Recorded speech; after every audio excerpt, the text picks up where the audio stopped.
रचा बसा है। और हम यहां तक भी कहते हैं कि Bharat, it is not only democracy but India is the mother of democracy. इसको भी हमको ध्यान में रखना चाहिए। और इसलिए जहां हम प्रजातंत्र के प्रति सारा देश समर्पित है, वहीं हम वोट का महत्व भी जानते हैं। ये एक एक वोट देश की दिशा, देश की दशा, कंट्रीज डायरेक्शन और डेस्टिनी, इसको तय करता है। और इसलिए हम सब लोग जागरूक होकर किस तरीके से चुनाव के रिफॉर्म समय समय पर आते रहे ताकि प्रजातंत्र मजबूत हो, उसकी जड़ें और मजबूत हो। ये सतत प्रयास, ये कंटिन्यूअस प्रयास हम सब लोग करते रहते हैं। हमारी संवैधानिक body election commission of India, हमारी संवैधानिक body supreme court of India, judiciary, ये सभी संवैधानिक इंस्टीट्यूशंस जैसे जैसे मजबूत होती हैं, वैसे वैसे निश्चित रूप से प्रजातंत्र की जड़ें भी मजबूत होती हैं। और इसीलिए यह हम सब की जिम्मेवारी बन जाती है कि हम इन कॉन्स्टिट्यूशनल बॉडीज की सैंक्टिटी और कॉन्स्टिट्यूशनल बॉडी के सैंक्टिटी के साथ साथ इनके प्रति प्रयोग किए जाने शब्दों पर भी हमको बहुत जिम्मेवारी के साथ अपना वक्तव्य रखना चाहिए। मैं यहां यह भी कहना चाहूंगा कि इलेक्शन कमीशन ऑफ इंडिया ने जो रिफॉर्म्स के साथ एक लंबी यात्रा की है, उस लंबी यात्रा में शुचिता के साथ देश एक के बाद एक चुनाव कराता चला गया है। यह इलेक्शन कमीशन को इसके लिए नहीं सिर्फ मेरे तरफ से बल्कि कंप्लीट हाउस की तरफ से उसको बहुत बहुत बधाई देनी चाहिए, जिन्होंने इस काम को किया है। और दुनिया की निगाहों में भी इलेक्शन कमीशन ऑफ इंडिया का एक अपना स्थान है। 1.4+ बिलियन पॉपुलेशन का, जनसंख्या का चुनाव कराना, और वह भी चुनाव उनके मत को पूरी तरीके से हिफाजत से रिजल्ट्स में कन्वर्ट करना, यह कोई छोटी घटना नहीं है। यह दुनिया में अद्वितीय है। इसको भी हमको ध्यान में रखना चाहिए।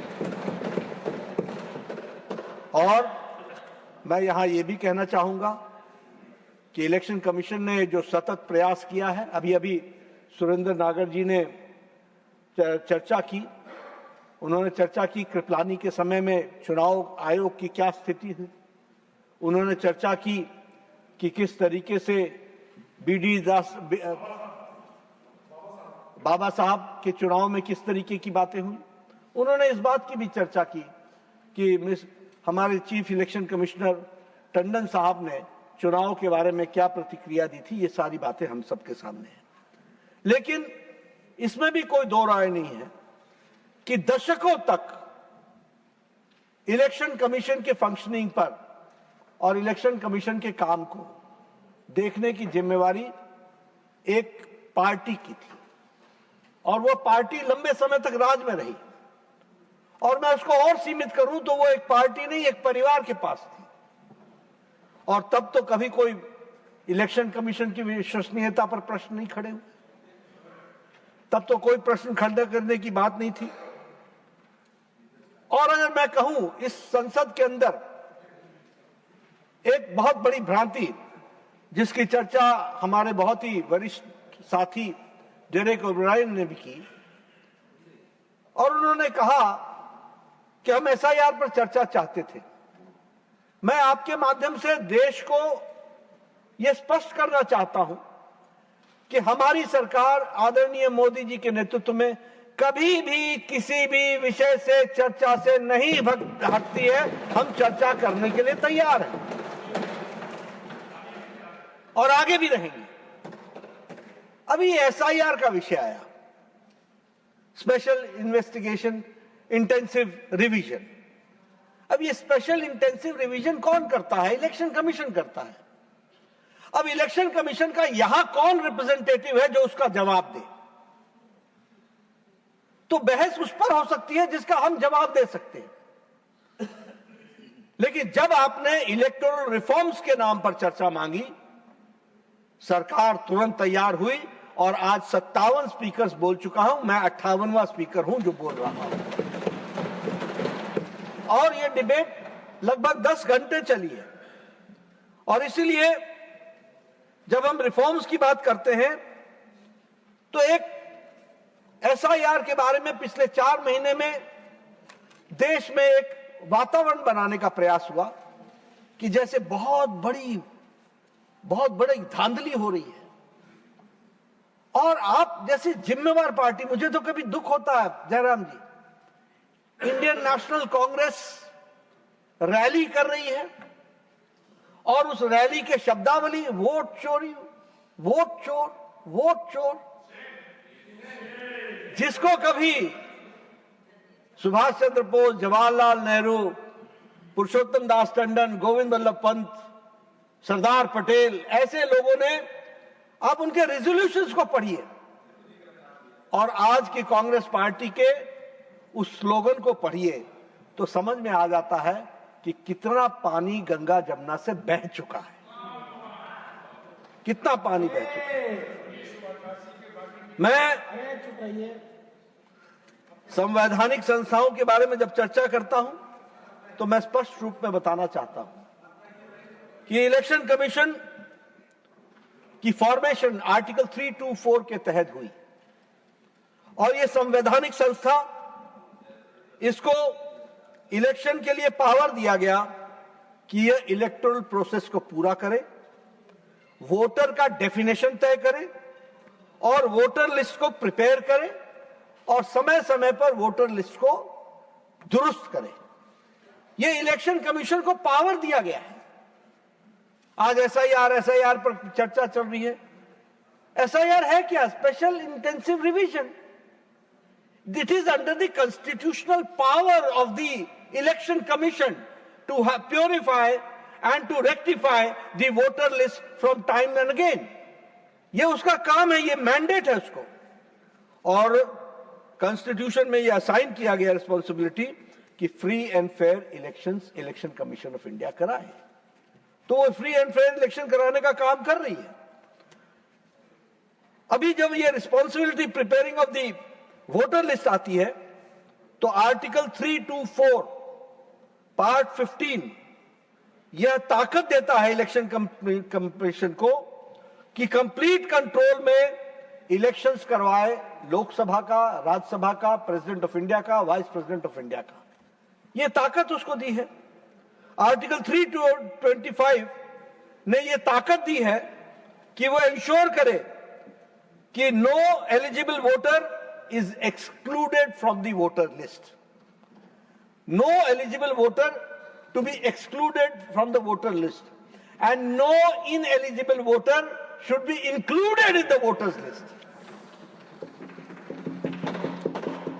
और आर्टिकल 326 ये बहुत ही महत्वपूर्ण है और ये स्पेशल इंटेंसिव रिवीजन को डिफाइन करती है कि वो उसका एलिजिबिलिटी, क्वालिफिकेशन और conditions for being a voter तय करे। इन 3 आधारों पर वो तय करेगी, उसको डिफाइन करेगी वोटर को, एलिजिबिलिटी, क्वालिफिकेशन एंड कंडीशंस। और कंडीशंस क्या है? अब ध्यान से सुनिएगा। कंडीशन सबसे पहला है ही और she should be the citizen of India, Republic of India. उसको सिटीजन होना पड़ेगा। वो 18 वर्ष से ऊपर का होना चाहिए, मानसिक रूप से स्वस्थ होना चाहिए और कोई क्राइम और करप्शन में उसका इन्वॉल्वमेंट नहीं होना चाहिए। और इलेक्शन कमीशन को मैंडेट है कि वह इसको स्ट्रिक्टली इस एलिजिबल क्राइटेरिया को पूरा करे। अब ये पूछते हैं कि एसआईआर क्यों, एसआईआर क्यों, एसआईआर क्यों? ये एसआईआर कोई नया नहीं है। ये डेमोक्रेटिक प्रोसेस में 1952 से शुरू हुआ था।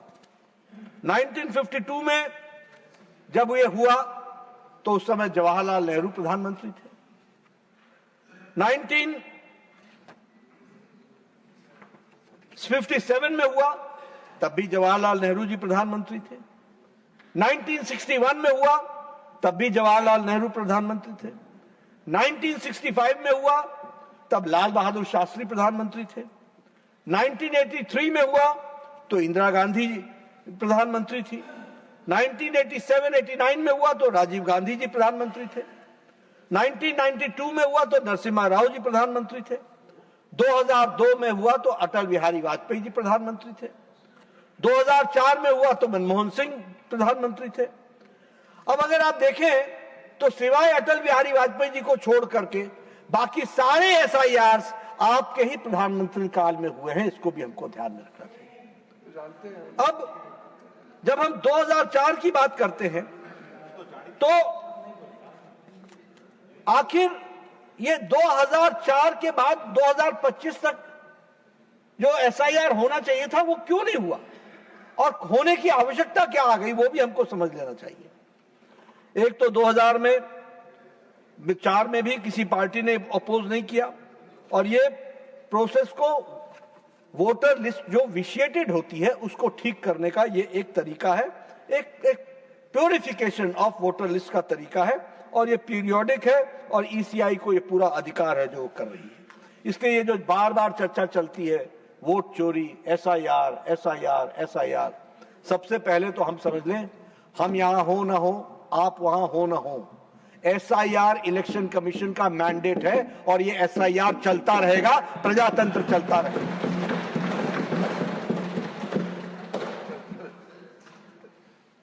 एक बहुत ही महत्वपूर्ण घटना घटी।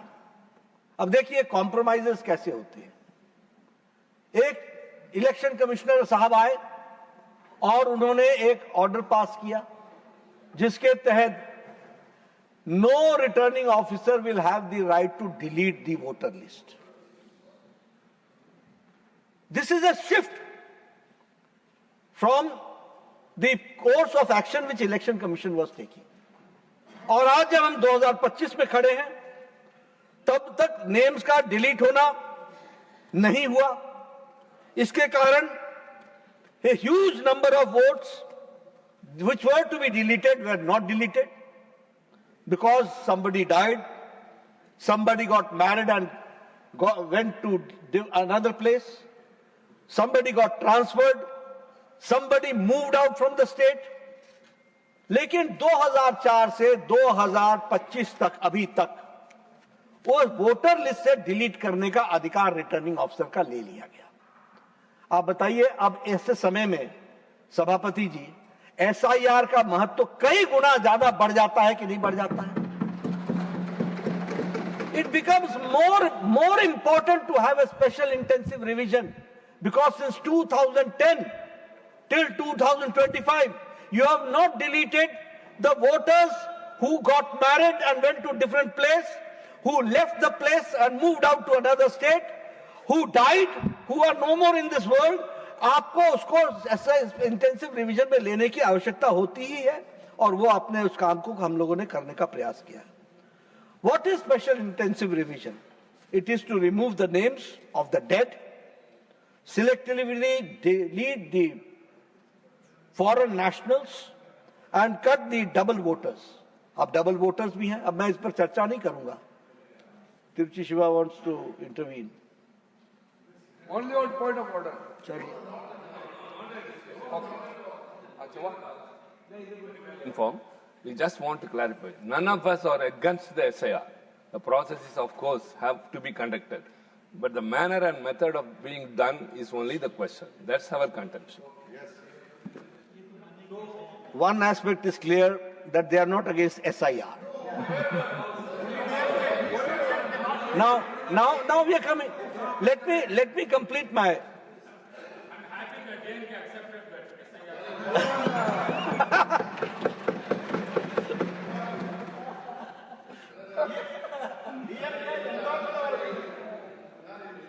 अब एक बहुत बड़ी बात आती है एसआईआर में, वो है कि हम क्या जो फॉरेन नेशनल्स हैं, इन्फिल्ट्रेटर्स हैं, उनको हम अपने वोटर्स लिस्ट में स्थान दें क्या? अगर हमें प्यूरिफाई करना है तो हमें प्यूरिफाई उसको पूरे लेटर और स्पिरिट में करने की आवश्यकता होगी, और शुद्धिकरण करने के लिए ये वोटर लिस्ट का काम चल रहा है। ये जो चुनाव के नतीजे आए हैं, मैं समझ सकता हूं आपकी तकलीफ, आऊंगा आगे। ये चुनाव के नतीजे आए हैं, ये चुनाव के नतीजे आपको तकलीफ जरूर देते हैं, लेकिन आप दरवा कहीं और लगा रहे हो, मर्ज कहीं और है।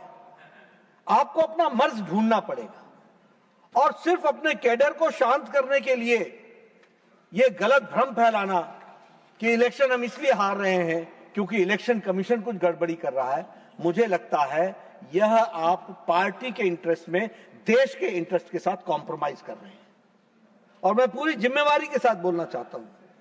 और इसलिए जब ये कहते हैं कि इलेक्शन कमीशन को अथॉरिटी क्या है, election commission does not have any authority.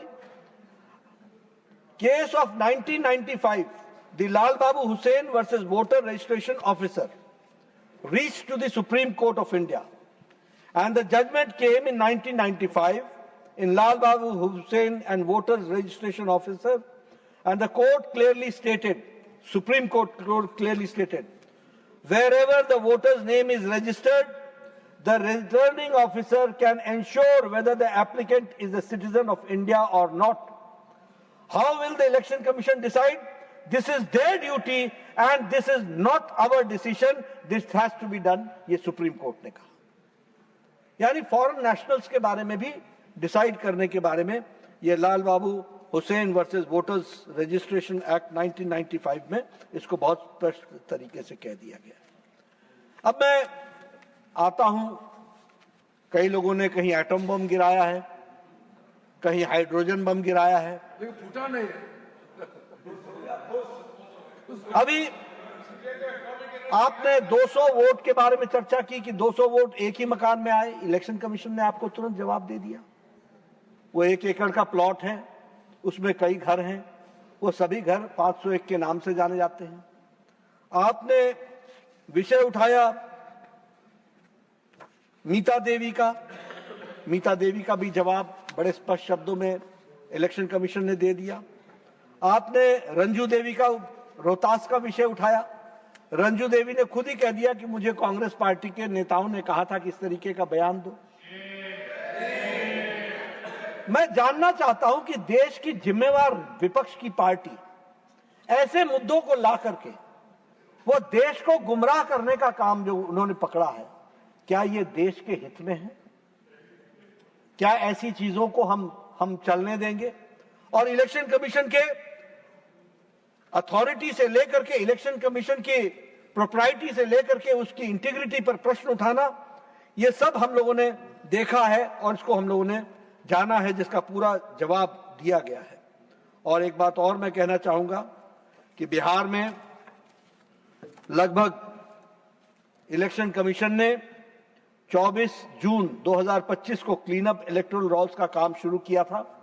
22 साल पहले, 22 साल बाद शुरू हुआ, और 7.89 करोड़ इलेक्टर्स थे, और ड्राफ्ट रोल जो पब्लिश हुआ वो 7.24 करोड़ हो गए, यानी 65 लाख नाम काटे गए, 65 लाख नाम, जिसमें से death 22 lakh, permanent shift 36 lakh, duplicates 7 lakh.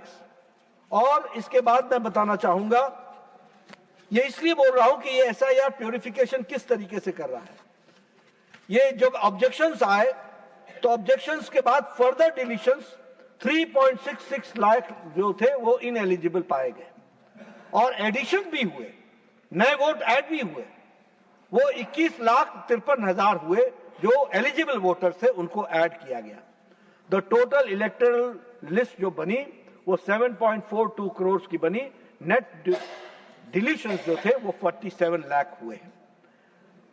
अब मैं इसलिए आपको सामने ये सारी बातें कह रहा हूं कि इलेक्शन कमीशन का इतना पारदर्शी काम, और सुप्रीम कोर्ट ने फटकार किसने लगाई कि 1.6 लाख एजेंट नियुक्त होने के बावजूद भी आपत्तियां सिर्फ दो आई, दो आपत्तियां, 2 objections.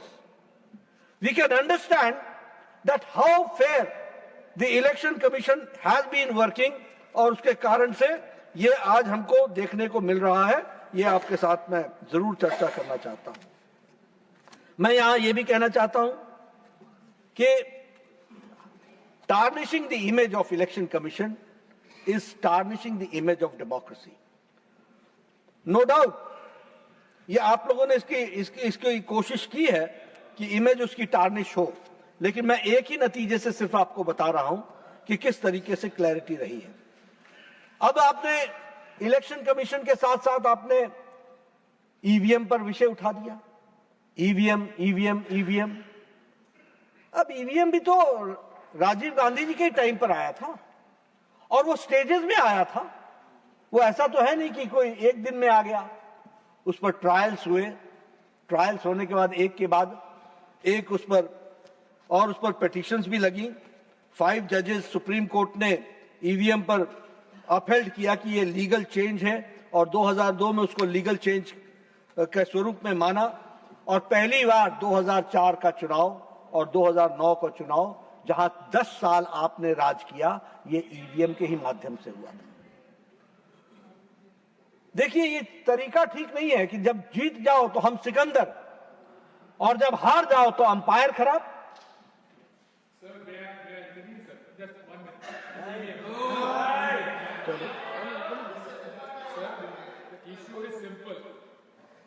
From when EVM, before VVPAT came in, did not have a software which could recognize a symbol. It is only after VVPAT has come in, and that VVPAT also came in because the Supreme Court judgment said in 2013 that voter verifiable paper audit trail is important. Now that is the issue. We have been demanding, requesting, series of requests have gone. Please let us know the software in that VVPAT, number one. And number two, sir, it is no machine which has a microprocessor which will follow the command of the person, but it follows the command of the software.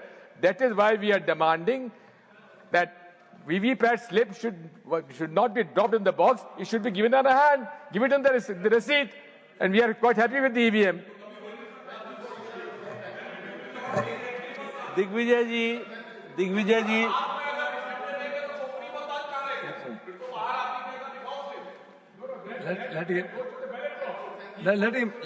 let him answer. एक मिनट, मैं बंगाल पर भी आऊंगा। देखिए, मैं क्या कह रहा हूं। Process of purification is a continuous process, number one. Number two, reforms is a continuous process.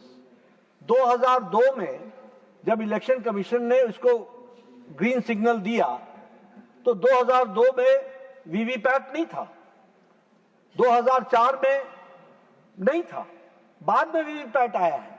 और वीवीपैट में भी कोई अगर कोई सुधार करने की जरूरत है, मैं आपसे निवेदन करूंगा कि आप जरूर इलेक्शन कमीशन ऑफ इंडिया को इलेक्टोरल रिफॉर्म्स में दें। नहीं, now I'm not going to.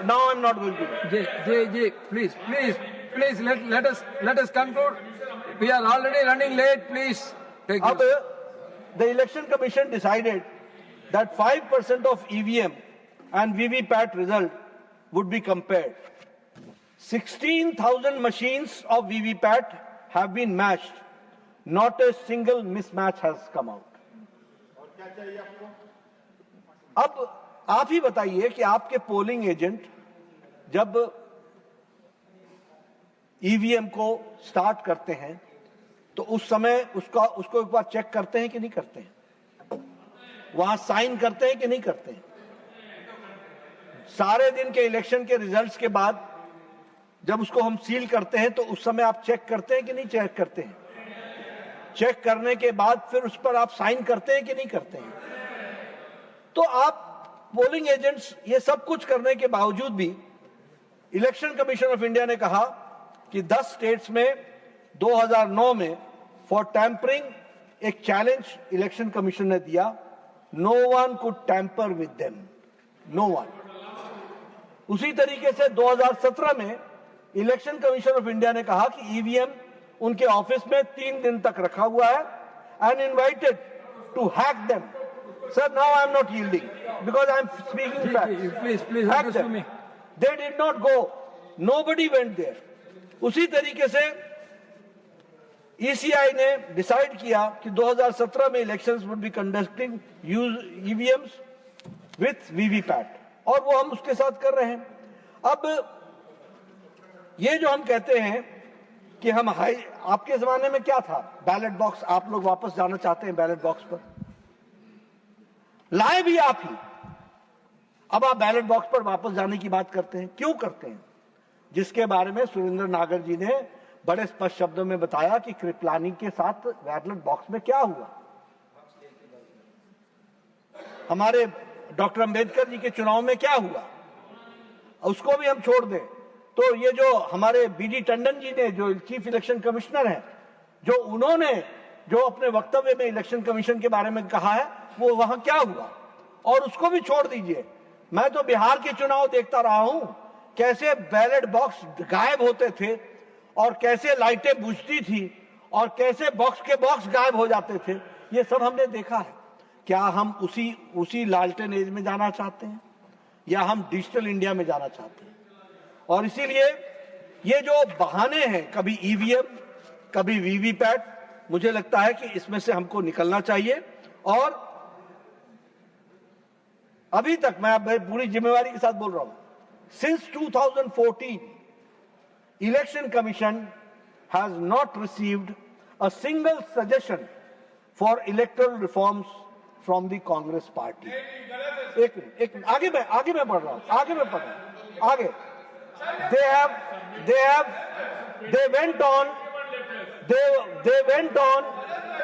they went on ECI and held press conferences, but those were regarding the election disputes, not electoral reforms.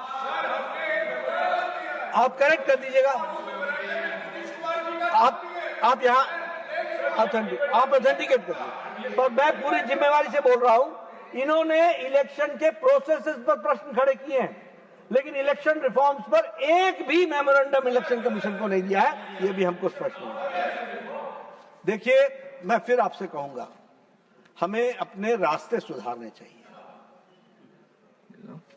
अच्छा नहीं लगता, लेकिन बचपन में हमारे कुछ विद्यार्थी साथी होते थे, थोड़े पढ़ने में कमजोर होते थे, तो वो परीक्षा आने के पहले ही हल्ला करने लगते थे, ये टीचर हमारा विरोधी है, ये हमको मानता नहीं है, ये हमको फेल कर देगा। ये फिर जब एग्जामिनेशन होता था, question he out of syllabus था, हमको तो टाइम ही नहीं दिया गया, हमसे तो पेपर ही पहले ले लिया गया, हमें तो अंदर घुसने में भी एडमिट कार्ड फंसा दिया गया। ये सब देखा है ना हम लोगों ने, वो होता है कि नहीं होता है? आज हमारे फिसड्डी राजनीतिक पार्टी के दृष्टि से अब यही सारे बहाने ढूंढ रहे हैं। एक कहावत है, नाच ना आवे आंगन टेढ़।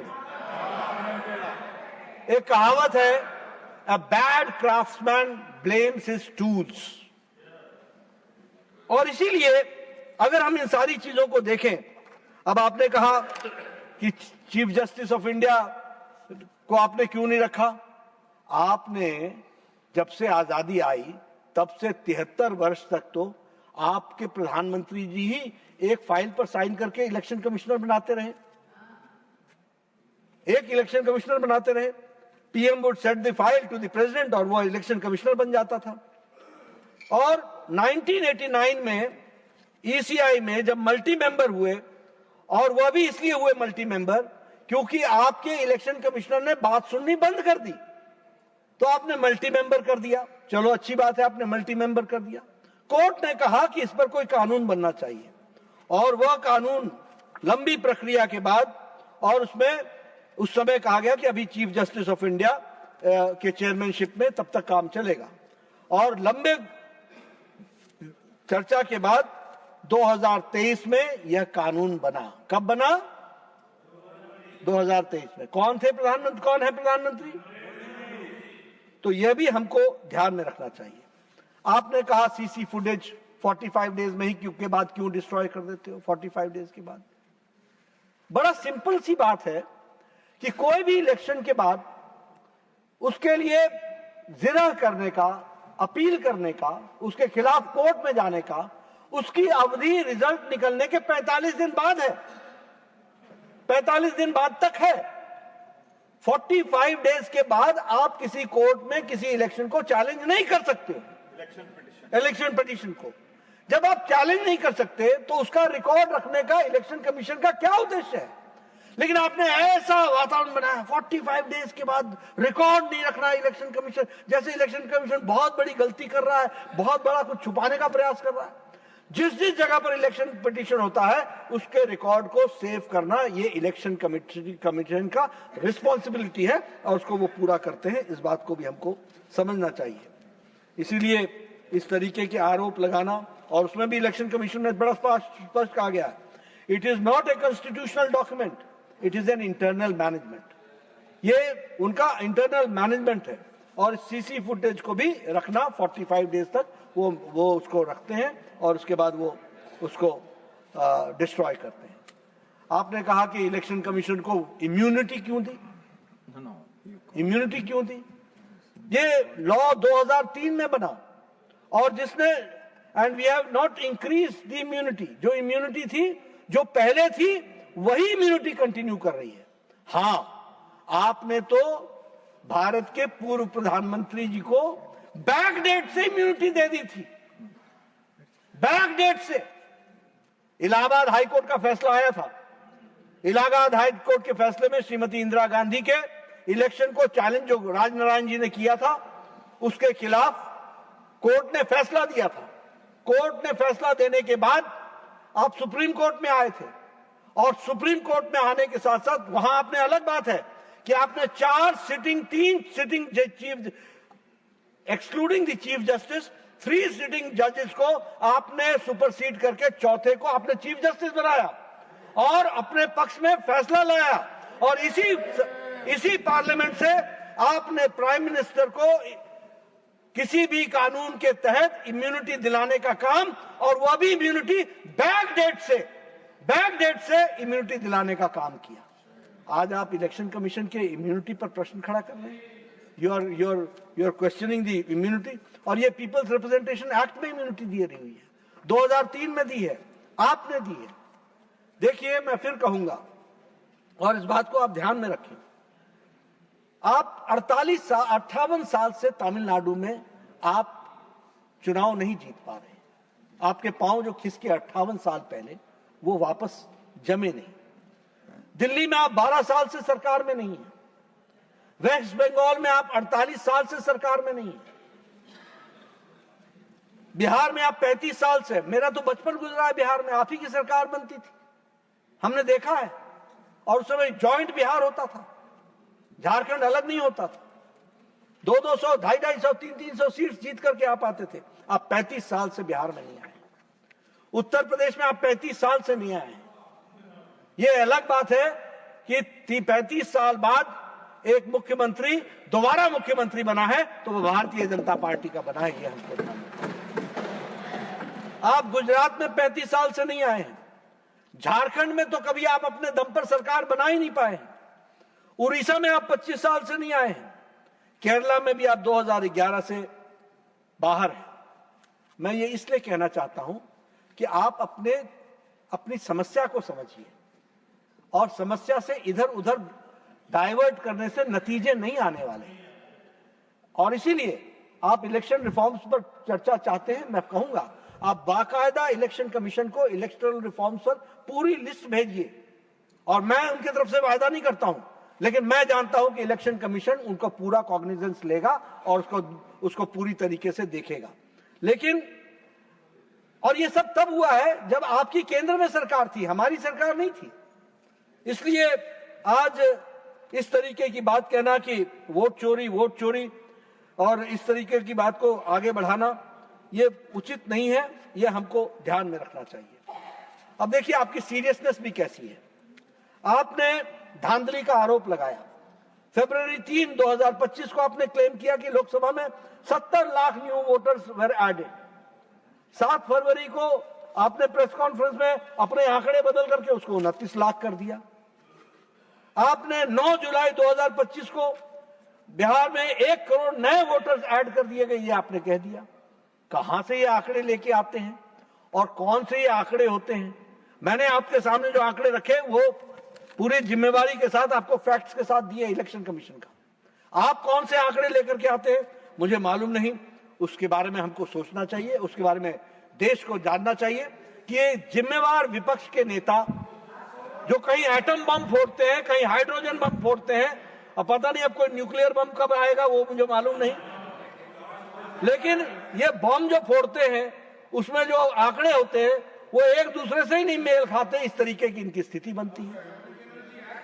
अब मैं ये एसआईआर के महत्व की बात कर रहा हूं और डेरेक ओब्रायन जी का मैं ध्यान आकृष्ट करना चाहता हूं। 2002 में SIR was conducted last, and in West Bengal the increase in the number of registered voters is from 4.8 crores to 7.63 crores. Number one. Number two, ECI, Election Commission of India, data shows that top 10 with highest increase in number of voter list are 9 districts border of Bangladesh. ये आपका ये विषय चुनाव जीतने हारने का नहीं है, ये देश का विषय है, ये देश से संबंधित विषय है जिसको हमको समझना चाहिए। Minimum increase in the number of voter list is 70%. Highest percent increase is crossing 100%. In Uttar Dinajpur has witnessed a highest spike of number of voters list, which is 105.49%. In Malda, it is followed by 94.8%. 3 districts, Murshidabad, the increase is 87.65%. 24 Pargana, increase is 83.30%. Jalpaiguri, the increase is 82.3%. The West Bengal, the total increase in percentage of a particular community is 7.5%. अब मैं ये इसलिए आपको बताना चाह रहा हूं कि आप बताइए ये इलेक्शन कमीशन का काम होगा कि नहीं होगा कि इसको डिलीट करें, डिटेक्ट करें और डिपोर्ट भी करें अगर जरूरत पड़ती है तो। और इसीलिए हम कहते हैं कि जब हम ऐसी सीरियस बातों की चर्चा करें तो उसको हम राजनीति से देख करके न करें, उसको हमेशा इस बात को ध्यान में रख करके करें कि देश के लिए क्या आवश्यक है। मैंने तो आपके सामने आंकड़े रखे हैं, आप बताइए कि देश घुसपैठियों के वोट से चलेगा या देश के नागरिकों के वोट से चलेगा?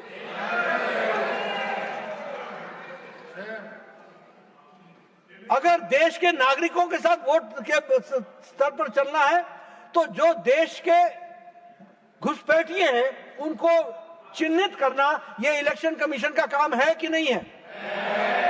अगर ये इलेक्शन कमीशन का काम है तो इसमें सुचारू रूप से सभी पार्टियों को सहयोग करना चाहिए कि नहीं करना चाहिए? और अगर करना चाहिए तो हमको सामूहिक रूप में प्रस्ताव पारित करना चाहिए कि नहीं कि वी सपोर्ट एसआईआर, करना चाहिए कि नहीं करना चाहिए? इसलिए मित्रों, हम आप चाहते तो इलेक्शन वो तो होगा जो होना है, लेकिन मैं ये बता रहा हूं कि आप अपनी वोट की शुद्धता में सहयोग करने में आप भी अपना योगदान करें, इतना मेरा आपसे निवेदन है। आप इलेक्शन कमीशन के बारे में प्रश्न खड़े कर रहे हैं, आपने वोट चोर। अभी मैं ज्यादा बोलना नहीं चाहता था, अभी 16 दिन की आपने यात्रा की बिहार में, 17 अगस्त को शुरू किया, 1 सितंबर को समाप्त किया। वोट चोर, वोट चोर, वोट चोर। विपक्ष के नेता, हमारे देश के प्रमुख पार्टी के पूर्व अध्यक्ष, उन्होंने 25 डिस्ट्रिक्ट्स का दौरा किया, 25 डिस्ट्रिक्ट का दौरा किया, 115 से 125 विधानसभाओं का दौरा किया और 25 में से 21 जिलों में साफ हो गए, साफ। और इनको मिली 6 सीटें। कितनी मिली? 6। और टोटल गठबंधन को मिली 33 टोटल। अभी वो संजय जी थे, चले गए बेचारे। कल वो चर्चा कर रहे थे, नहीं अखिलेश जी तो ठीक है अखिलेश जी, नहीं आप चलिए। महागठबंधन को 33 मिले। लोगों के मन में शक है, अरे बिहार में लोगों के मन में शक नहीं है, लोगों ने आपका शक दूर कर दिया, ये आपको ध्यान में रखना चाहिए। तो मैं इसको पॉलिटिकल नहीं बनाना चाहता था, लेकिन मैं फैक्ट्स रखना चाहता हूं। मैं और आप, मेरा विनम्र निवेदन है, जयराम जी आप अपने नेतृत्व को समझाइए। धुन वही बजानी चाहिए, तान वही छेड़ना चाहिए जिससे धुन निकले। तान वो नहीं छेड़ना चाहिए जिससे नॉइज निकले, जिससे तकलीफ हो। तो इसलिए आप सोचिए, आप समझिए कि देश की आवश्यकता क्या है, देश क्या चाह रहा है, और इंडियन नेशनल कांग्रेस कौन सा राग बजा रही है, कौन सा राग चला रही है, ये इररिलेवेंट हो रहा है। और मैं फिर कहना चाहूंगा कि भारतीय जनता पार्टी के जिम्मेवार कार्यकर्ता के रूप में और विपक्ष के नेता के रूप में, हाउस के नेता के रूप में, मैं इस हाउस को एश्योर करना चाहता हूं कि प्रधानमंत्री मोदी जी के नेतृत्व में हम सभी बातों के लिए पूरी तरीके से चर्चा करने के लिए तैयार हैं। और हमारे लिए दल बाद में है, देश पहले। देश के लिए जो आवश्यक होगा वो हम करने के लिए तैयार हैं। आपने मुझे मौका दिया, बहुत बहुत धन्यवाद।